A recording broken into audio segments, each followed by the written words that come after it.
بسم اللہ الرحمن الرحیم۔ السلام علیکم ورحمۃ اللہ وبرکاتہ۔ عزیز طالبات، امید ہے کہ آپ سب خیر و عافیت کے ساتھ ہوں گی۔ آج ہم سبق نمبر 4 میں سورۃ الانعام کی آیت نمبر 17 تا آیت نمبر 21 کا ترجمہ اور تفسیر پڑھیں گے۔ آئیں بڑھتے ہیں اپنے سبق نمبر 4 کی طرف۔ اعوذ باللہ من الشیطان الرجیم، بسم اللہ الرحمن الرحیم۔ وَإِن يَمْسَسْكَ اللَّهُ بِضُرٍّ فَلَا كَاشِفَ لَهُ إِلَّا هُوَ وَإِن يَمْسَسْكَ بِخَيْرٍ فَهُوَ عَلَى كُلِّ شَيْءٍ قَدِيرٌ وَهُوَ الْقَاهِرُ فَوْقَ عِبَادِهِ وَهُوَ الْحَكِيمُ الْخَبِيرُ۔ قُلْ أَيُّ شَيْءٍ أَكْبَرُ شَهَادَةً قُلِ اللَّهُ شَهِيدٌ بَيْنِي وَبَيْنَكُمْ وَأُوحِيَ إِلَيَّ هَذَا الْقُرْآنُ لِأُنذِرَكُمْ بِهِ وَمَنْ بَلَغَ أَإِنَّكُمْ لَتَشْهَدُونَ أَنَّ مَعَ اللَّهِ آلِهَةً أُخْرَى قُلْ لَا أَشْهَدُ قُلْ إِنَّمَا هُوَ إِلَٰهٌ وَاحِدٌ وَإِنَّنِي بَرِيءٌ مِّمَّا تُشْرِكُونَ۔ الَّذِينَ آتَيْنَاهُمُ الْكِتَابَ يَعْرِفُونَهُ كَمَا يَعْرِفُونَ أَبْنَاءَهُمْ الَّذِينَ خَسِرُوا أَنفُسَهُمْ فَهُمْ لَا يُؤْمِنُونَ۔ وَمَنْ أَظْلَمُ مِمَّنِ افْتَرَىٰ عَلَى اللَّهِ كَذِبًا أَوْ كَذَّبَ بِآيَاتِهِ إِنَّهُ لَا يُفْلِحُ الظَّالِمُونَ۔ آیات مبارکہ کا ترجمہ۔ وَإِن يَمْسَسْكَ اللَّهُ، اور اگر پہنچائے تجھ کو اللہ تعالی، بِضُرٍّ کوئی تکلیف، فَلَا كَاشِفَ لَهُ إِلَّا هُوَ، تو اس کو کوئی دور کرنے والا نہیں سوائے اللہ کے۔ وَإِن يَمْسَسْكَ بِخَيْرٍ، اور اگر وہ اللہ تجھ کو پہنچائے کوئی بھلائی، فَهُوَ عَلَى كُلِّ شَيْءٍ قَدِيرٌ، تو وہ اللہ ہر چیز پر قادر ہے۔ وَهُوَ الْقَاهِرُ فَوْقَ عِبَادِهِ، اور اسی اللہ کا زور ہے اپنے بندوں پر۔ وَهُوَ الْحَكِيمُ الْخَبِيرُ، اور وہی اللہ بڑی حکمت والا اور سب چیزوں کی خبر رکھنے والا ہے۔ قل، کہہ دیجئے پیغمبر صلی اللہ علیہ وسلم، ای شیء اکبر شہادہ، کہ سب سے بڑا گواہ کون ہے؟ قل اللہ، تو کہہ دیجئے کہ اللہ، شہید بینی و بینکم، گواہ ہے میرے اور تمہارے درمیان۔ وَأُوحِيَ إِلَيَّ، اور مجھ پر نازل کیا گیا ہے، هَذَا الْقُرْآنُ، یہ قرآن، لِأُنذِرَكُمْ بِهِ، تاکہ میں اس کے ذریعے تم کو ڈراؤں اللہ کے عذاب سے، وَمَنْ بَلَغَ، اور جس کو یہ پہنچے۔ أَإِنَّكُمْ لَتَشْهَدُونَ، کیا تم گواہی دیتے ہو اس بات کی، أَنَّ مَعَ اللَّهِ آلِهَةً أُخْرَى، کہ اللہ کے سوا کوئی اور بھی معبود ہے۔ قُلْ لَا أَشْهَدُ، آپ کہہ دیجئے اے پیغمبر صلی اللہ علیہ وسلم کہ میں تو اس بات کی گواہی نہیں دوں گا۔ قُلْ إِنَّمَا هُوَ إِلَٰهٌ وَاحِدٌ، کہہ دیجئے اے پیغمبر صلی اللہ علیہ وسلم کہ بے شک وہ اللہ ایک معبود ہے۔ وَإِنَّنِي، اور بے شک میں، بَرِيءٌ مِّمَّا تُشْرِكُونَ، جنہیں تم شرک کرتے ہو ان سے بیزار ہوں۔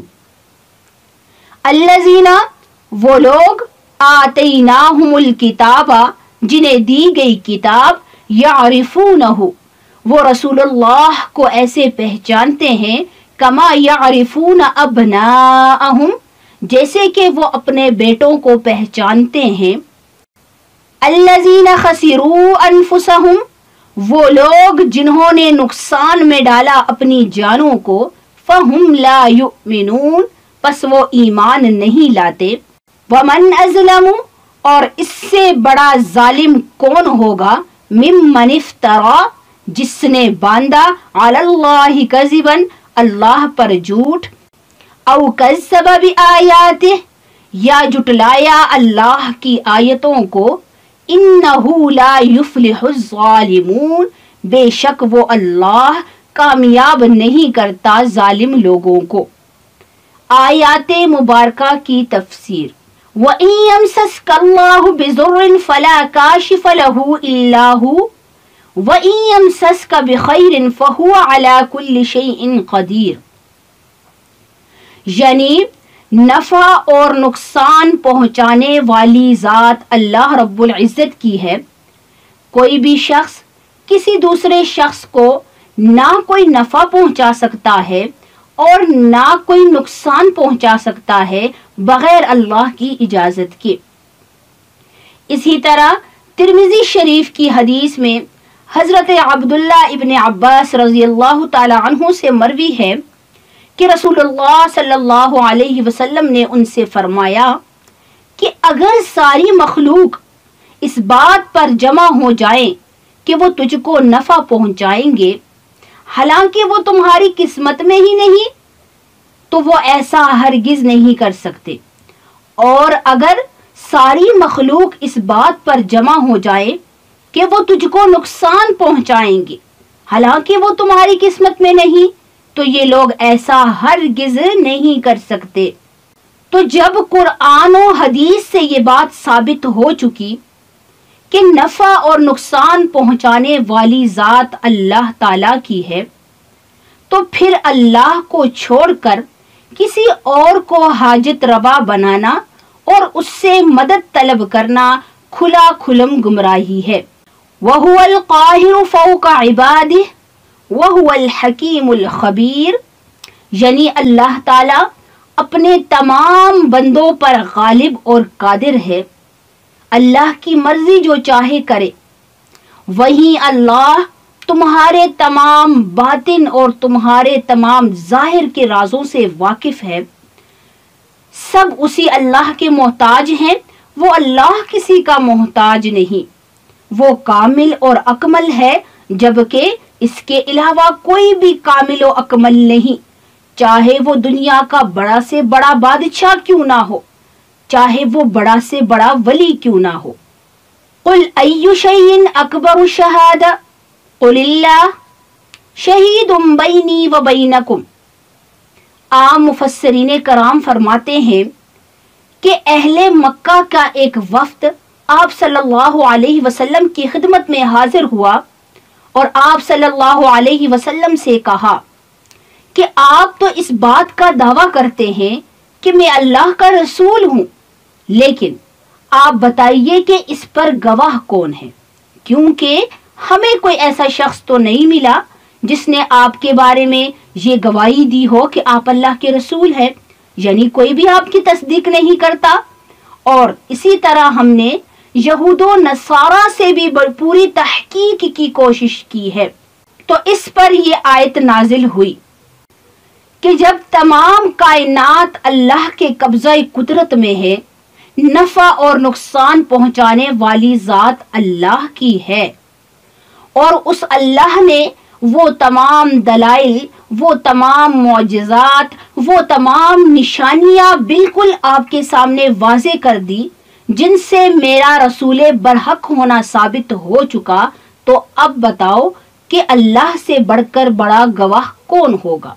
یقیناً وہی اللہ میرے اور تمہارے درمیان گواہ ہے، اور وہی اللہ قیامت کے دن یہ فیصلہ کریں گے کہ کون سچا ہے اور کون جھوٹا ہے۔ وَأُوحِيَ إِلَيَّ هَذَا الْقُرْآنُ لِأُنذِرَكُم بِهِ وَمَن بَلَغَ أَإِنَّكُمْ لَتَشْهَدُونَ أَنَّ مَعَ اللَّهِ آلِهَةً أُخْرَى قُل لَّا أَشْهَدُ قُلْ إِنَّمَا هُوَ إِلَٰهٌ وَاحِدٌ وَإِنَّنِي بَرِيءٌ مِّمَّا تُشْرِكُونَ، یعنی رسول اللہ صلی اللہ علیہ وسلم نے فرمایا کہ مجھ پر یہ قرآن تو اس لیے نازل کیا گیا ہے کہ میں اس قرآن کے ذریعے سے تمہیں اور ساری مخلوقات کو اللہ کے عذاب سے ڈراؤں۔ تو اس سے معلوم ہوا کہ آپ صلی اللہ علیہ وسلم خاتم النبیین ہیں، آپ کے بعد کوئی نبی نہیں آئے گا۔ تو اے بدبختو، ان تمام تر دلائل کو دیکھنے کے بعد بھی اگر تم یہ دعویٰ کرتے ہو کہ اللہ کے سوا کوئی اور معبود ہے تو سن لو، تمہارا یہ دعویٰ بالکل بے بنیاد اور غلط ہے۔ اور جو کچھ تم دعویٰ کرتے ہو تو انشاءاللہ تمہیں اپنے ان جھوٹے دعووں کا انجام بھگتنا ہوگا، کیونکہ اللہ تو ایک ہے، وہ ایک ہی معبود ہے، اس کے سوا کوئی اور اس کا شریک نہیں۔ الذین آتیناہم الکتاب یعرفونہ کما یعرفون ابناءہم الذین خسروا انفسہم فہم لا یؤمنون۔ اس آیت کے اندر اہل مکہ کے اس قول کی تردید کی گئی ہے کہ ہم نے تو یہود و نصارہ سے بھی پوری تحقیق کرنے کی کوشش کی اور کوئی بھی آپ کی سچائی کی تصدیق نہیں کرتا۔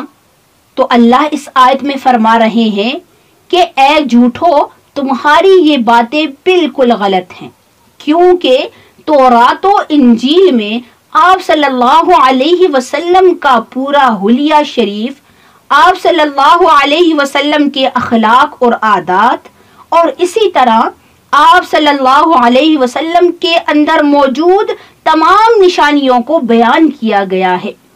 یہ ہو ہی نہیں سکتا کہ جو شخص تورات اور انجیل کو پڑھے اور پھر وہ آپ صلی اللہ علیہ وسلم کو نہ پہچانے، بلکہ یہود و نصارہ آپ صلی اللہ علیہ وسلم کو ایسے پہچانتے ہیں جیسے وہ اپنی اولاد کو پہچانتے ہیں۔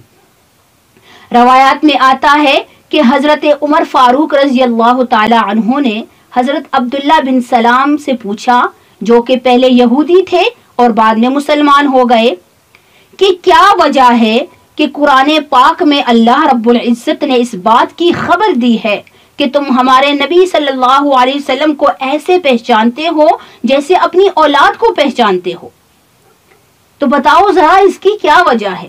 تو عبداللہ بن سلام رضی اللہ تعالی عنہ نے جواب دیا، جی بالکل ایسا ہے، کیونکہ جو صفات اللہ نے تورات اور انجیل میں رسول اللہ کی بیان کی ہیں وہ تمام تر صفات رسول اللہ میں موجود ہے، اور ہم رسول اللہ کو ایسے پہچانتے ہیں جیسے اپنی اولاد کو پہچانتے ہیں، بلکہ ہمیں اپنی اولاد کے بارے میں شک تو ہو سکتا ہے کہ آیا یہ ہماری اولاد ہے یا نہیں، لیکن رسول اللہ کے بارے میں یہ شک و شبہات نہیں ہو سکتے۔ تو جب یہود و نصارہ کو سب کچھ معلوم ہے تو اس کے بعد بھی اگر وہ نبی پاک صلی اللہ علیہ وسلم کی نشانیوں کو چھپائیں اور رسول اللہ کی تکذیب کریں تو انشاءاللہ انہیں اپنے انجام بد کو پہنچنا ہوگا۔ وَمَنْ أَظْلَمُ مِمَّنِ افْتَرَى عَلَى اللَّهِ كَذِبًا أَوْ كَذَّبَ بِآيَاتِهِ إِنَّهُ لَا يُفْلِحُ الظَّالِمُونَ، یعنی اس سے بڑا ظالم کون ہوگا جو نبی پاک صلی اللہ علیہ وسلم کی صداقت کی تمام نشانیوں کو دیکھے، اس کے بعد بھی نبی کی تکذیب کرے، اور اسی طرح اللہ رب العزت کی قدرت کو دیکھے، توحید کے تمام دلائل کو دیکھے اور پھر بھی اللہ کے ساتھ شریک ٹھہرائے، اللہ پر بہتان باندھے، تو اس سے بڑا ظالم یقیناً کوئی نہیں ہو سکتا، کیونکہ شرک ہی سب سے بڑا ظلم ہے۔